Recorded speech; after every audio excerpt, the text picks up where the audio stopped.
Nesse vídeo de hoje a gente vai falar sobre a desumanização do bode expiatório. Se você é novo por aqui, me chamo Nilzete Oliveira Finamó, eu fui o bode expiatório da família, eu venci a batalha contra o narcisismo. E esse canal tem o intuito de trazer consciência às pessoas sobre o abuso emocional narcisista. A desumanização do bode expiatório da família é muito triste, porque os seus cuidadores narcisistas, eles manipulam todos os seus irmãos usando uma linguagem degradante quando se referem ao bode expiatório. Então é como se juntasse todos eles contra a mentalidade do bode expiatório. Então cuidadores narcisistas, eles criam uma barreira psicológica. Então justifica para todos os membros daquela família disfuncional, retratando que o bode expiatório é inferior a todos os membros daquela família. O bode expiatório é que é ruim. O bode expiatório é que é a erva daninha. Que você era o irmão que seus cuidadores narcisistas diziam para todos os seus outros irmãos que você era o problemático, o encrenqueiro, o mentiroso, a pessoa que não merece nada, o filho que não valia nada. E essa desumanização do bode expiatório da família é exposto para todo mundo como se o bode expiatório fosse um indivíduo, um objeto perigoso para aquela família disfuncional que ele próprio nasceu. Você é tratado como se você fosse um perigo para a sociedade. Então, quando você é o bode expiatório da família, você sente, e é explícito, que os seus outros irmãos se sentem melhores e superiores a você. E então você passa a ser visto como um inimigo, como uma pessoa que tem que ser humilhada, porque os seus irmãos viram isso desde a sua infância. Os seus irmãos, eles foram treinados pelos seus cuidadores narcisistas para dar continuidade ao abuso, quando eles não estivessem por perto. E esse processo de desvalorização do bode expiatório é facilitado desvalorizando o bode expiatório. E isso encoraja ainda mais a cultura dos maus tratos, das humilhações, dos xingamentos. Então você vê que você é maltratado pela sua família comparado com os seus outros irmãos, porque aos olhos da família disfuncional, você não merece nada, você não merece ser tratado bem. Você só merece sofrer e você só tem que ficar ali sendo um saco de pancada. Então eles dizem que você não precisa de nada, que você não merece ganhar nada. E quando eles te davam alguma coisa, eles diziam, eu estou te dando isso para as pessoas não pensarem que eu sou ruim. Então quer dizer que eles davam uma coisa para a gente, não porque eles queriam dar, mas para proteger a própria imagem deles, para não serem vistos como pais ou mães ruins. Então, a falta de empatia dos seus irmãos não te protegendo, não te defendendo dos abusos, é o que também contribui pela qual seus irmãos também se tornaram narcisistas. Então, é tão horrível, tanto para você que é o bode expiatório que sofre o abuso de todos os membros daquela família, por isso que quanto maior a família disfuncional, pior é, porque se junta todo mundo contra um único indivíduo que vai contra a disfunção. Mas também é muito triste você ver os seus irmãos se tornando narcisistas. Eu me lembro que tinha épocas que eu tinha assim, uns 4 a 5 anos, que uns 2 dos meus irmãos, eles tentavam às vezes até me proteger. Mas como eles eram punidos, eles passaram a não me defender mais. Então aos poucos eu vi aquela bondade no coração deles indo embora. E era uma sensação não só de tristeza por eu não poder me defender, mas eu também não podia defender eles. Como éramos 6 e eu era a filha mais nova, então não tinha ninguém para me proteger. Era eu contra eu mesma. Então, quando eu percebi por volta dos 8 anos de idade que eu não tinha ninguém ao meu favor, que eu não tinha ninguém para me proteger, que eu tinha que ser forte porque essa era a única opção, então eu criei uma máscara para sobreviver. Uma fantasia para ter que aturar todos eles. Porque eu não só tinha cuidadores narcisistas que não me tratavam bem, eu tinha vizinhos, eu tinha parentes. Então, como eu vi que eu não tinha para onde correr, eu tinha que ficar ali, eu tinha que aturar, foi quando eu disse, eu tenho que ser forte. Eu tenho que suportar isso até eu ficar grande e conseguir escapar disso. Então, eu fui uma criança forte, uma criança resiliente, uma criança corajosa, até onde deu. E como a família disfuncional ela é deficiente em empatia, e com o tratamento com o bode expiatório é ainda pior. E essa falta de empatia é o que facilita a continuação do abuso sem serem punidos, sem sentirem culpa e achavam que estavam fazendo o melhor por eles. Porque na minha situação, por mim não estavam fazendo nada. Então, pais narcisistas, eles minimizam a responsabilidade deles levando teus irmãos a acreditar que você merece ser humilhado, torturado psicologicamente, fazem chacota de você. E eu me lembro que até na escola eles encorajavam a fazer o mesmo comigo que eles faziam. Então eles se juntavam em grupos também na escola, porque eu não tinha todos os meus irmãos na escola para me abusar. Então o irmão que estava comigo me vigiando, porque eu era vigiada, juntava outra gangue na escola, onde quer que eu fosse, para ir contra mim, encorajando também outras pessoas de fora que se diziam amigas delas para fazer chacota comigo, para me humilhar, para rir da minha cara. Então, na época, eu me lembro que eu achava isso ridículo. Eu ficava assim confusa, sem entender nada, mas eu não entendia o porquê. Eu não entendia porque isso acontecia em vários lugares que eles estavam comigo. Então teve uma época que eu passei a não querer mais sair com eles. Eu só comecei a andar sozinha depois dos 19 anos. Porque até então eu só podia sair de casa se algum dos meus irmãos fosse comigo me vigiar. Então, assim, como se junta um grupo de pessoas com a mesma forma de pensar, nenhum deles se responsabiliza pelo comportamento abusivo. Porque eu já disse aqui para vocês, macacos voadores e pessoas narcisistas e outras pessoas narcisistas, eles se protegem entre si. Então, mesmo que uma pessoa não seja narcisista, mas que ela é um macaco voador, ela sempre vai ficar a favor de pessoas narcisistas. Porque, de fato, os macacos voadores, eles têm uma mentalidade muito fraca. Eles se deixam manipular muito facilmente por pessoas narcisistas. Então, elas são tão fracas quanto pessoas narcisistas. Por isso que eles se protegem entre si. Por isso que narcisistas têm que ter essa legião de macacos atrás deles, para protegê-las e para elas ganharem força, porque sozinhas elas não dão conta. São muito fracas para vencerem uma pessoa empática sozinhas.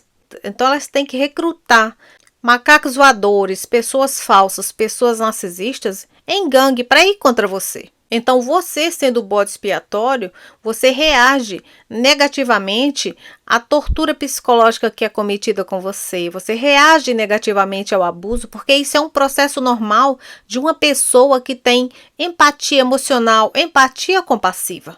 Então, ao invés de eles se responsabilizarem pelo comportamento abusivo deles, eles culpam quem? O bode expiatório. O bode expiatório é o culpado de tudo. Então, pelo fato de mães e pais narcisistas serem mestres em manipulação, eles negam a realidade e negam ao bode expiatório um tratamento mais humanizado. E como eles estão o tempo todo metendo o pau em você, isso te põe em um movimento de looping, você anda em círculos. O que acaba resultando você se tornar o bode expiatório da família, porque você reage negativamente ao abuso. O que é uma reação normal, porque você não quer compactuar com o comportamento vergonhoso deles. Então, você internaliza que você é um filho ruim, que você não merece uma vida melhor, que você não merece ser amado. Você internaliza que você é um filho ingrato, um filho egoísta, um filho barraqueiro. Te fizeram acreditar que você era um filho preguiçoso, um filho mimado, sendo que você nunca teve nada. Eu não sei de onde famílias disfuncionais dizem que o bode expiatório é mimado. Se nós fomos tratados como lixo a nossa vida inteira. Eu não sei por que eles dizem isso. Porque quem foi mimado foi o filho de ouro, o filho herói. Então você se torna um adulto. E quando você passa a ter uma vida melhor, você se sente culpado por você, se você não ajudar a sua família. Você se sente culpado se você não fizer algo por eles. Essa culpa vem de um lugar onde você pensa subconscientemente que se você não fizer isso por eles, não ajudá-los, como você sempre teve que carregar a bagagem emocional deles, se você não fizer isso, você vai confirmar que você é um filho ruim, um filho ingrato, você é tudo o que eles diziam que você era. Então você tem que se livrar dessa culpa e não fazer. Porque mesmo que você sirva a sua família disfuncional e faça tudo por eles, você sempre vai ser um filho ruim. Uma vez bode expiatório dentro de uma família disfuncional, sempre bode expiatório. Mesmo que você trate eles a pão de ló, você não presta. Você nunca vai ser bem visto por eles, porque eles ainda guardam esse lugar que eles criaram para você, porque eles não mudam. Então é um ciclo que você terá que pôr um fim. Caso você decida ter uma vida melhor, ser uma pessoa melhor, querer algo melhor para sua vida e lutar pelos seus sonhos. Então, se você tem parentes, outros membros da família que possam vir a intervir por você e ficar ao seu favor, caso você venha dizer o que a sua família faz, você será banido pela sua família. Se você ainda não foi, né? Das duas, uma. Ou eles vão te difamar para essas pessoas cortarem contato com você, ou eles vão te manipular tanto para você cortar contato com todos os outros membros da família. No meu caso, como eu já cresci nas campanhas de difamação, eu tinha vergonha de entrar em contato com meus outros parentes, porque eu sabia que a minha caveira já tinha sido feita. Eu nunca tive contato desde a minha infância com nenhum dos meus parentes. Não restou ninguém, meu passado é como se fosse assim um fantasma. Então a sua família disfuncional fazendo as pessoas te verem com maus olhos e não quererem ter nenhum contato com você ou te manipulando para você cortar contato com todo mundo, assim você não tem mais quem te abra os olhos e também eles têm o controle total sobre você. Então a forma que eles me manipularam para acreditar que eu não era querida, que eu não tinha para onde correr, era dizendo que fulano de tal tá falando mal de você, fulano de tal disse isso de você. Então eu comecei a ficar com raiva daquelas pessoas por estarem falando tal coisa sobre mim, quer dizer, talvez nem estavam, eles estavam mentindo para eu não querer mais me associar com ninguém.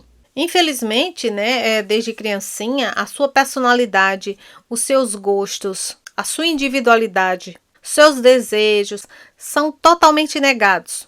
Por quê? Primeiro que o bode expiatório, né, você não tem querer, você tem que obedecer. Óbvio que não ocorria, né? Porque eu me rebelei, eu já disse aqui para vocês. Então era assim, era bate-boca, era aquele monte de gente dentro de um ambiente pequeno, batendo boca, falando alto. Até hoje eu falo alto, para ver se eu conseguia ser ouvida por todos eles.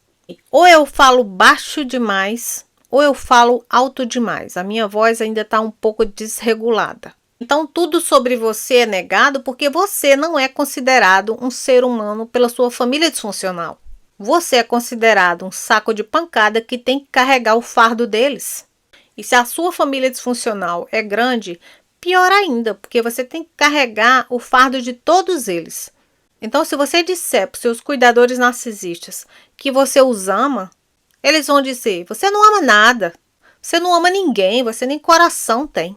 Eles vão dizer que você é louco, que você é um problema e que você precisa ser corrigido. Você precisa ser internado porque você é uma pessoa totalmente desregulada, fora de si. E quem diz isso? Sua família é disfuncional, que segundo ela diz que te ama, né? Elas fizeram o melhor por você. E quando pais narcisistas dizem para você que eles fizeram o melhor por você, acredite. Porque o melhor deles é péssimo. Eles não têm nada melhor para oferecer. Então, acredite que o pior que eles te ofereceram foi o melhor deles. Então, por aí você se baseia. Que esse amar e esse se preocupar com você cai por terra, né? Porque você vê pelo comportamento deles que eles não te amam e não se preocupam com você. Porque quem ama e se preocupa não trata a gente da forma que a gente foi tratado, né? E por você acreditar que eles te amavam, que eles se preocupavam com você, você mesmo permitia que o abuso continuasse ocorrendo. Então, você só era apunhalado nas costas, recebendo um beijo no rosto, né? Para aqueles que ainda receberam um beijo no rosto, né? E quem recebeu abraço, beijo e elogio na infância por parte de pessoas narcisistas, você foi sortudo então. Porque geralmente o bode expiatório ele não recebe nada. O bode expiatório é como se fosse um boneco de voodoo. Só leva afinetado o tempo todo. Porque você sente que você só experiencia traição por todos os lados para onde quer que você vá. Você é traído em casa, você vai para a casa de um parente pedir socorro, você é traído também. Você vai para a casa de um vizinho pedir ajuda, você é traído também. Então você fica encurralado. E então as brincadeiras que a família disfuncional faz contra o bode expiatório não são brincadeiras, não são piadas. Eles falam a brincadeira com ofensas embutidas para te ferir, para te machucar, para te insultar. E isso não tem graça nenhuma. Então, como eu percebia essas brincadeiras maldosas e eu não conseguia rir, eles falavam, nossa, você é muito séria, foi só uma brincadeira. Quando, no fundo, intuitivamente, eu sabia que não era brincadeira. Porque brincadeira não machuca. Porque brincadeira não é para machucar, para insultar. Então, dentro de famílias disfuncionais, ocorre muito o bullying, o sarcasmo perverso. Essas brincadeiras ridículas para te ferir e denegrir a tua imagem. E toda família disfuncional é codependente. Você é codependente e pessoas narcisistas são codependentes também. E você, como codependente, que não é narcisista, você se torna o empático traumatizado. Então, você é um empático codependente. Então, o codependente, ou ele vira vítima do abuso, ou ele se torna o próprio abusador. Para a codependência, tem essas duas opções. Então, dentro de uma família disfuncional, o que nos livrou de nos tornarmos narcisistas foi a empatia. Foi a mão de Deus sobre nós. Porque ser empático é um dom divino. Deus escreveu a minha história e a sua antes da gente nascer. Então, você como bode expiatório da família, você foi a aberração, você foi a decepção deles, porque você era diferente deles. Por você não ter se tornado narcisista e não querer participar da disfunção deles, a sua empatia foi o que te salvou de se tornar narcisista. E como a nossa empatia traz muitas qualidades, traz um peso grande, te fez diferente deles, por isso eles passaram a te odiar, a te apunhalar, a ter raiva de você, por eles não ter aquilo que você tem, que é a empatia que Deus te deu. E por eles perceberem essa diferença, eles ficam sem entender o porquê você, e não eles. E daí, por causa da sua empatia, das suas boas qualidades, da sua personalidade, da sua alegria, do seu brilho, você passa a ser invejado por eles. Porque eu acho que o ódio maior não é por causa que você tem empatia, porque eles queriam que você não tivesse, que você tivesse se tornado um deles. E você, por ser um ser humano normal, com sentimentos, com emoções, como eles não tinham nada disso, eles te fizeram pensar que você era estranho, inadequado. Te disseram que ninguém ia te amar, que o teu destino era ficar só, que você era uma pessoa difícil, que você era uma pessoa encrenqueira e complicada. Só que isso não tem nada a ver com você. Isso tudo era projeção narcisista, isso tudo é deles. Obviamente que a gente leva uma vida inteira para poder abrir os olhos e ver toda a história. Ver tudo isso em uma figura maior, né? Para a gente enxergar claramente. Mas nunca é tarde para você ver a verdade, para você enxergar o seu valor, o seu poder. Ver que você é uma pessoa valiosa, especial e que tem muito para oferecer para o mundo. Então a sua empatia é um presente de Deus. E você tem que aprender a usar o seu discernimento para saber para quem você se doa. Porque a sua empatia, ela tem que ser usada com sabedoria, para ajudar principalmente aqueles em necessidade, para ajudar aqueles que sofreram tanto quanto você. E a Bíblia fala que nós perdemos às vezes oportunidades de aliviar a nossa dor porque a gente desconhece as nossas próprias necessidades. Então, quando você sente mais empatia pelo outro do que por você mesmo, nós não estamos praticando a empatia. Porque a empatia, ela é uma porta para a bondade, para a compaixão. E essa bondade, essa compaixão, nós temos que ter primeiro por nós mesmos para poder ter pelo outro.